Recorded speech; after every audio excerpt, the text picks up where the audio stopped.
아니 미국이 우리를 먼저 허락해주지 않고 한국을 먼저 허락했단 말이야. 상당히 부러워하면서도 당혹스러워하면서도 시샘을 느끼고, 일본 조선업은요 많이 내려갔다고 보면 돼요. 한국이 핵추진 잠수함이 생기면은 일본 해역 전역을 휘젓고 다닐 거 아니냐. 조선 원전 방산 실력이 빵빵하니까 야, 한국은 몇 년 만에 만들어내는 거 아니야? 조선업은 전 세계에서 1등 가는 거죠. 일본은 한국하고 조선업을 견주면은 아예 이제 비교가 안 되죠. 일본은 해상 자위대와 잠수함 전력이 강한 나라입니다.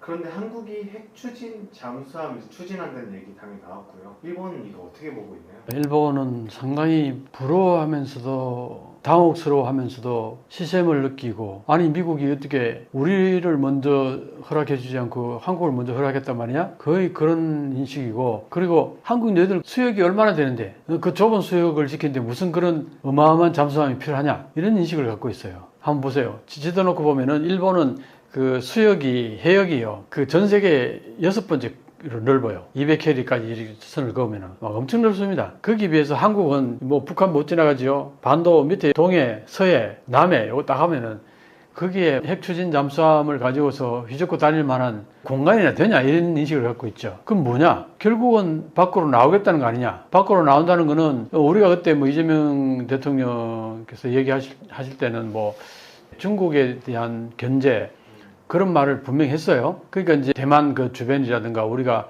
기름을 싣고 온다든가 할 경우에 호르무즈 해협으로부터 시작해서 쭉 필리핀 그쪽 지나와가지고 대만 그 해협을 지나서 이렇게 오는 과정들이 있을 거 아니에요. 그게 이제 우리 호위라든가 안전을 지킨다든가 그러려면 분명히 중국하고 좀 마찰이 생길 가능성이 있잖아요. 그죠? 그런 걸 의식해서 이제 우리는 얘기했는데, 근데 일본 입장에서는 제발이 저리다고 한국을 명백한 우방국가로 완전한 신뢰를 한다면은 한국이 핵추진 잠수함 갖는 거에 대해서 오히려 든든해야겠지요. 왜? 같이 중국을 견제하기 위해서 한국이 강해지면 좋잖아요. 그런 의식이 있을 텐데 그런 의식이 별로 없습니다. 그럼 뭘 말하냐? 한국도 사실은 일본에 대해서 그렇게 탐탁지 않게 얘기는 역사 문제도 있고, 그거는 일본들이 더 잘 알죠. 어떻게 보면은.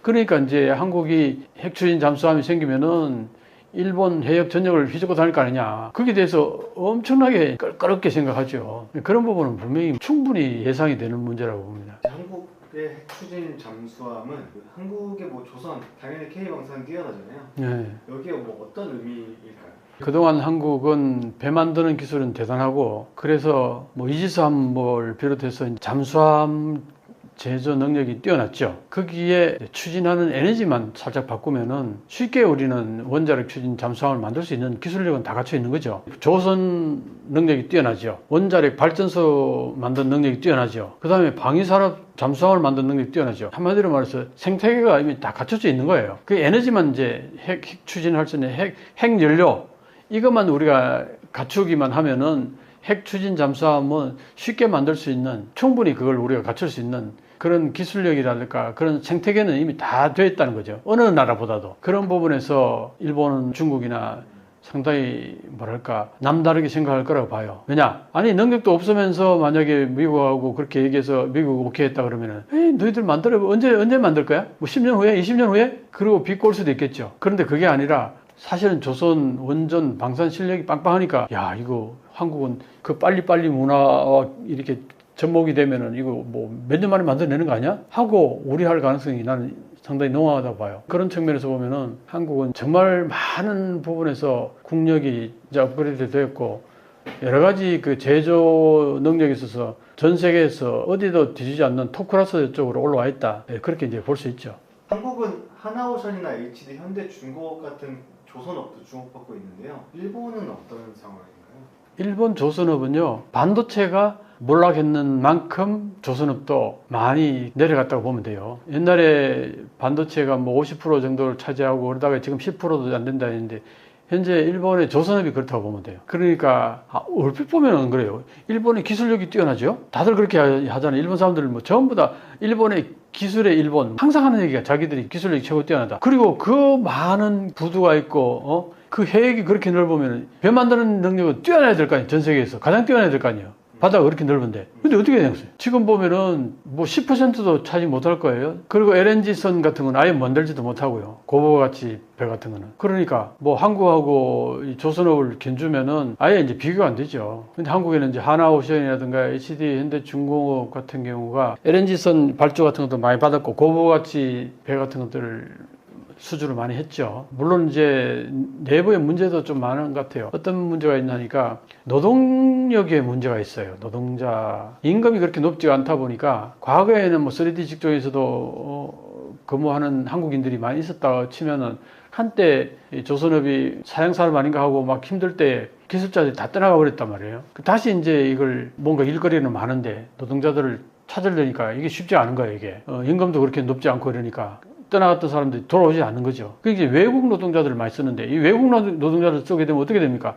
이게 10년, 20년 지나가 버리면 배 만드는 노하우는 전부 외국 노동자들이 다 습득해버리고 한국은 어떻게 됩니까? 기술을 전부 외국에 다 이전해 주는 거나 마찬가지 꼴이 나버리는 거죠. 이 문제가 한국이 지금 조선업에 안고 있는 문제예요. 그래서 지금 조선업에는 수주 같은 게 많이 들어오고 뭐 몇 년치, 3년치가 꽉꽉 차고 충분히 수주는 많고 한데 노동력이 부족하다 이 얘기예요. 그러면은 임금을 좀 올려줘서 한국의 노동자들이 쉽게 거기 가서 노동할 수 있는 환경을 만들어줘서 그걸 계속해서 앞으로 나아가서 10년이고 20년이고 이어질 수 있도록 그렇게 하는 게 맞지 않겠나. 근데 그런 부분이 지금 되어가고 있는지 모르겠어요. 그게 이제 한국의 하나의 내부적인 문제가 좀 있지만 그러나 한국에 비해서 일본은 뭐 훨씬 더 심각하죠. 그 부분은.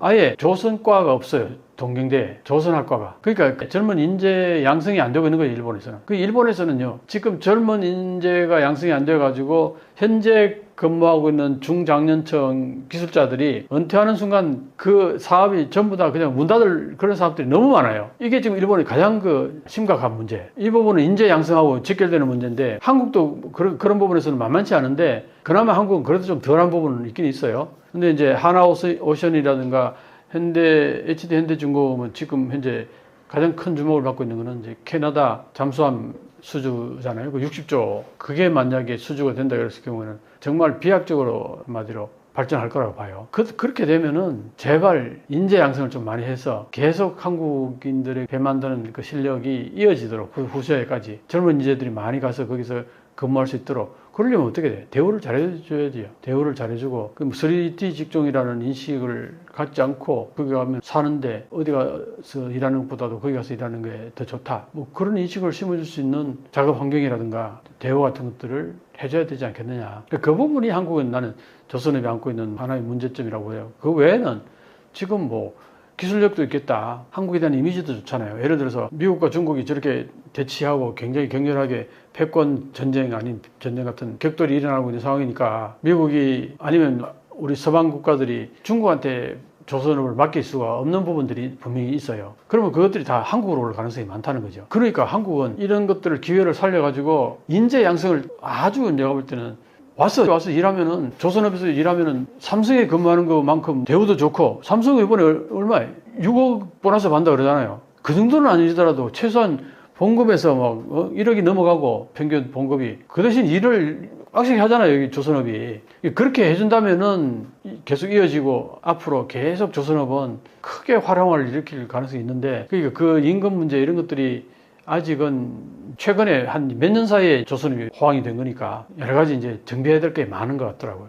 그런 부분을 잘 정비해 나간다면은 조선업은 전 세계에서 거의 1등 가는 거죠. 중국이 톤수에서는 우리보다 훨씬 많지만 50% 이상을 차지할지 모르지만 고부가치 선박은 다 한국이 뭐 거의 압도적으로 우리가 많이 제조하니까 그런 의미에서는 한국은 이 조선업은 굉장히 앞으로 발전할 수 있는 업종이란 말이에요. 그래서 이제 그 부분에서 국가도 좀 신경을 써주고 해서 인재 양성, 젊은 사람들이 가서 일할 수 있는 그게 그래야지 그 다음 이어진단 말이에요. 그 다음 세대하고 이 기술이 그 부분이 나는 가장 큰 부분이 아닐까 이렇게 봅니다.